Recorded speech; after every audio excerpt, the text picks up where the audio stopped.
నడుస్తుంది అని చెప్పి నమ్మేవారు నాస్తికులు అంటారు. సో భారతీయులంతా కూడా ఆస్తికులు. భగవంతుడు ఉన్నాడని చెప్పి విశ్వసిస్తారు, నమ్ముతారు. ఎందుకంటే ఈ సృష్టి యొక్క నిర్మాణం చూస్తే దీన్ని రచించినటువంటి కర్త మనకు తెలియవస్తాడు. ఏ విధంగానైతే మనం ఒక వస్తువును, ఒక గడియారం కానీ, ఒక కంప్యూటర్ కానీ, ఒక సెల్ కానీ ఏదైనా చూస్తే దాన్ని నిర్మించినటువంటి ఒక కర్త, ఒక వ్యక్తి దాని వెనుక ఉన్నట్టుగానే ఈ సమస్త సృష్టిని చూస్తే కూడా ఈ సృష్టిని నిర్మించినటువంటి ఒక వ్యక్తి, ఒక కర్త ఉన్నాడు అని చెప్పి పరోక్షంగా మనకు అర్థమవుతుంది. అంతేకాకుండా ఈ సృష్టి చాలా విచిత్రంగా ఉంది. ఒక్క మన శరీరాన్ని చూస్తేనే ఈ శరీరం లోపల గుండె, ఊపిరితిత్తులు, కిడ్నీలు, ప్రేగులు, మెదడు, కళ్ళు, ఈ నిర్మాణం చూస్తే చాలా అద్భుతంగా ఉంది. ఒక్కొక్క అంగం యొక్క పని తీరు చూస్తే. కాబట్టి ఇవన్నీ కూడా ఏ తెలివి లేకుండా ఉట్టిగా గాలికి తయారయ్యేటువంటి అంటే అవి తెలితొక్క మాటలే అని చెప్పాలి. అంతేకాకుండా ఈ యొక్క మన శరీరమే కాదు, దీంట్లో 84 లక్షల జీవుల రాసుల శరీరాలు ఉన్నాయి. ఒక్కొక్కటి ఒక్కొక్క భిన్నంగా ఉంది. కొన్ని రకాల పక్షులు ఉన్నాయి, దాంట్లో ప్రత్యేకమైనటువంటి గుణాలు ఉన్నాయి. మీరు విని ఉంటారు. హంస ఉంది, దాని దగ్గర మనం పాలు పెడితే పాలను నీళ్లను వేరు చేసేస్తుంది. హంస యొక్క గుణం అది ప్రత్యేకంగా. చాతక పక్షి ఉంది, అది పైనుంచి వచ్చేటువంటి మేఘం నుంచి వచ్చేటువంటి నీళ్ళనే తాగుతుంది, అంతవరకు నీళ్లు తాగదని చెప్తారు. తర్వాత ముత్యపు చిప్పలో పడ్డటువంటి నీళ్లు ముత్యంగా మారుతుంది.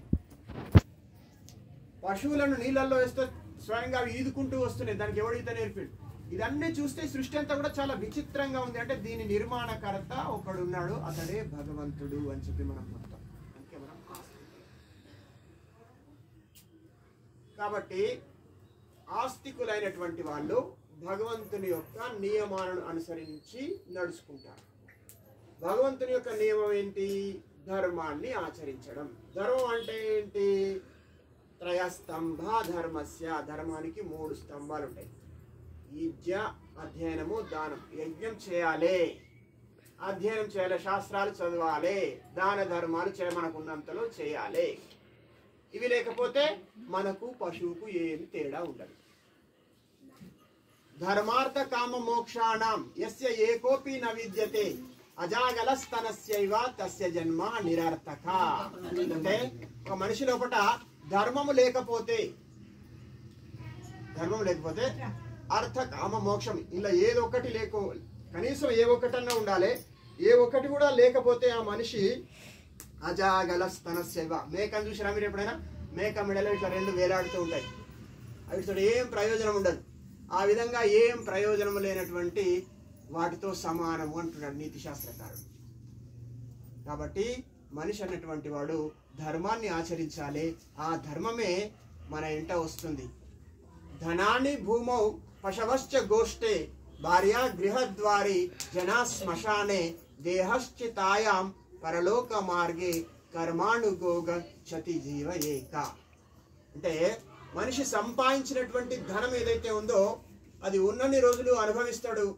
అనుభవించకపోతే తర్వాత పోయిన తర్వాత అది ఎక్కడ పోతుంది? భూమిలో కలిసిపోతుంది. పూర్వకాలంలో భూమిలో దాచిపెట్టుకుంటారు, ఇప్పుడైతే బ్యాంకులలో పోతుంది. ధనానికి 3 గతులు ఉంటాయట. చాలా మంది ఆ విషయం తెలియక ప్రోగు చేస్తూ ఉంటారు. ధనానికి 3 గతులు ఉంటాయి. ఏం చేయాలి? ధనం ఉంటే దానం చేయాలి, లేకపోతే భోగం అనుభవించాలి, దాన్ని అనుభవించాలి, లేకపోతే నాశం, అది నష్టం. 3వ గతి వచ్చేస్తుంది. దానమన్న చేయాలి, అనుభవించాలి. ఈ 2 చేయకపోతే ఆఖరికి చివరకు 3వ గతి వచ్చేస్తుంది. ఏమవుతుంది?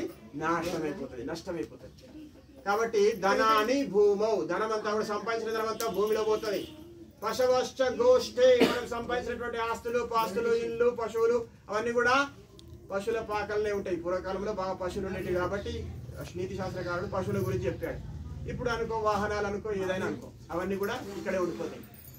భార్య గృహద్వారి, భార్య ఎక్కడ దాకా వస్తుంది? గృహద్వారం దాకానే వస్తుంది. జనా శ్మశానే, జనమంతా ఎక్కడ దాకా వస్తారు? శ్మశానం దాకా వస్తారు. జనా శ్మశానం. దేహశ్చితాయాం, దేహం ఎక్కడ ఉంటది? చితిలో కాలిపోతూ ఉంటది. కర్మానుగోగశ్చతి జీవ ఏక, మరి మనిషి ఎంబడి ఏమొస్తుంది అంటే నువ్వు చేసుకున్నటువంటి కర్మనే నీ ఎంబడి వస్తుంది. కాబట్టి మనిషి అయినటువంటి వాడు ఈ విషయాలు తెలుసుకొని సత్కర్మలు చేయాలి. సత్కర్మలు చేస్తేనే మనిషికి సద్గతులు ఉంటాయి, వాడు మంచి జన్మ ఎత్తాడు, పుణ్యాత్ముడైతాడు, మంచిగా ఇంకా సాధన చేస్తే మోక్షానికి పోతాడు, అంటే దుఃఖాల నుంచి దూరం అయిపోతాడు.